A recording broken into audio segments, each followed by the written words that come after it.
It was supposed to be a quick trip to the mall to pick up a few things before the weekend. I wandered through the aisles, mentally ticking off items on my list. As the evening wore on, the once bustling shopping center grew increasingly empty. By the time I finished my shopping, the place was eerily quiet. I glanced at my watch and realized it was almost closing time. I hurried towards the exit, only to find the main doors locked. Panic set in as I rushed to find another way out. Every door I tried was locked tight, and the security gates had already come down over the store entrances. My phone was nearly dead, and there was no signal inside the massive building. I tried to stay calm, convincing myself that I would find a security guard or an open exit somewhere. As I wandered through the dimly lit corridors, I felt a growing sense of unease. The mannequins displayed in the windows of various stores seemed to watch me with their lifeless eyes. Their expressions, frozen in time, appeared more menacing in the shadows. I shook off the feeling, attributing it to my imagination running wild in the deserted mall. I decided to head to the security office, hoping to find someone who could help me. The corridors echoed with my footsteps as I made my way through the darkened shopping center. I finally found the security office, but it was empty. A half-eaten sandwich and an open newspaper on the desk suggested that the guard had left in a hurry. I tried the phone on the desk, but it was dead. Resigned to spending the night in the mall, I settled down on a bench near the food court. I pulled out my phone to check the time. It was just past midnight. As I put my phone away, I heard a faint sound, like the rustling of fabric. I turned to look, but saw nothing unusual. Trying to ignore the growing sense of dread, I lay down and closed my eyes, hoping to get some rest. I woke with a start, unsure of how long I had been asleep. The mall was dark, the only light coming from the occasional emergency exit signs. I rubbed my eyes and sat up, trying to shake off the disorientation. The air felt colder, and the silence was oppressive. As I stood up, I heard the faint sound of footsteps echoing through the empty corridors. My heart began to race. I wasn't alone. I moved cautiously, peering around corners and into darkened stores. The mannequins in the windows seemed to have shifted slightly, their poses subtly different from before. I told myself it was just my imagination, but the feeling of being watched was overwhelming. I walked faster, hoping to find a place to hide until morning. The footsteps grew louder, more distinct. They weren't my own. Panic set in, and I broke into a run, not caring about the noise I was making. I turned a corner and froze. Standing in the middle of the corridor was a mannequin, its blank eyes staring directly at me. I backed away slowly, my breath coming in shallow gasps. The mannequin didn't move, but I could feel its presence, heavy and menacing. I turned and ran in the opposite direction, my mind racing. I needed to find a safe place, somewhere the mannequins couldn't reach me. I remembered the janitor's closet near the restrooms and headed there, praying it was unlocked.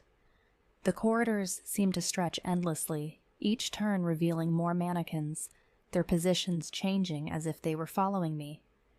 I finally reached the janitor's closet and yanked the door open. I slipped inside and shut the door behind me, locking it with shaking hands. The small room was filled with cleaning supplies and smelled strongly of disinfectant. I sank to the floor, my back against the door, trying to catch my breath. The sound of footsteps stopped outside the door, and I held my breath, terrified. I sat in the darkened closet, my ears straining for any sound outside. The silence was unnerving, and I wondered if the mannequins had given up. My rational mind tried to make sense of the situation, but the fear was overwhelming. After what felt like an eternity, I decided to risk a peek outside. I unlocked the door and opened it a crack, peering into the dimly lit corridor. The hallway was empty. I exhaled in relief, but my respite was short-lived. As I stepped out of the closet, I saw movement out of the corner of my eye. A mannequin, which had been standing in a store window, was now in the middle of the corridor, blocking my path. Its head turned slowly, its lifeless eyes locking onto mine. Panic surged through me, and I backed away. I turned to run, but another mannequin appeared behind me. I was trapped. The mannequins began to move towards me, their stiff limbs creaking with each step. Their expressions, once neutral, now seemed twisted into sinister smiles. I had to find a way out. Desperation gave me a burst of energy, and I darted towards a nearby store, hoping to find an exit or a place to hide. Inside the store, I knocked over displays and racks of clothes in my frantic search for an escape. The mannequins followed, their movements slow but relentless. I spotted a staircase leading to the upper level and bolted for it, taking the steps 2 at a time. I reached the top and looked around, realizing I was in the staff area. Offices and storage rooms lined the corridor. I ducked into one of the offices and locked the door behind me. The room was small, with a desk and a computer. I searched for anything that could help me.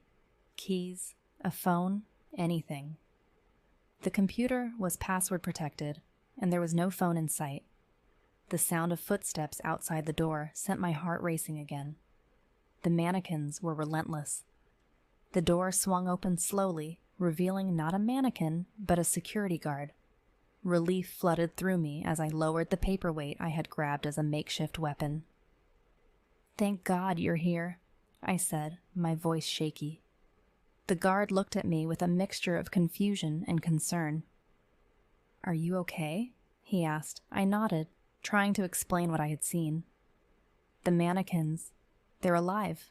They're following me." The guard's expression shifted from concern to disbelief. "You've had a rough night. Let's get you out of here." He led me out of the office and down the stairs. As we walked, I glanced around nervously, expecting the mannequins to reappear at any moment. The guard seemed unfazed, his calm demeanor providing a stark contrast to my heightened anxiety. We reached the main corridor, and the guard guided me towards the security office. "We'll get you some water and call someone to pick you up," he said reassuringly. I nodded, still on edge. As we entered the security office, I couldn't help but glance over my shoulder, half expecting to see the mannequins lurking in the shadows. The security office was brightly lit and filled with monitors displaying various parts of the mall. The guard handed me a bottle of water and picked up the phone to call for assistance. As I drank, I watched the monitors, scanning for any signs of movement. On one of the screens, I saw a mannequin standing in the middle of a corridor, its head slowly turning as if searching for something. My heart raced again. "Look!" I pointed at the screen, but the guard dismissed it. "It's just a mannequin. They're all over the mall." Frustration and fear boiled within me. "No, you don't understand. They're alive. They're moving." The guard sighed and turned back to the phone. I felt a surge of helplessness. I knew what I had seen, and I couldn't convince anyone else of the danger. Determined to prove what I had seen, I watched the monitors closely. Suddenly, one of the screens showed a group of mannequins moving together, their movements slow but deliberate. I grabbed the guard's arm. "Look at that. Tell me that's normal."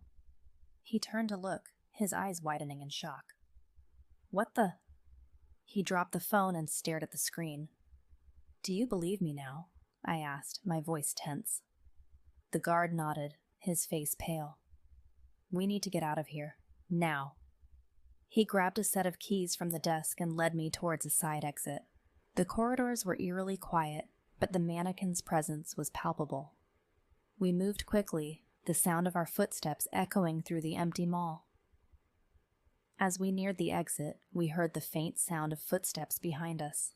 We turned to see a group of mannequins, their lifeless eyes fixed on us, moving closer. "Hurry," the guard urged, fumbling with the keys. The door finally opened, and we slipped outside into the cold night air. The relief was overwhelming, but I knew we weren't safe yet. The guard locked the door behind us and led me to his car. We drove to the nearest police station, where I recounted my harrowing experience. The officers were skeptical, but agreed to investigate.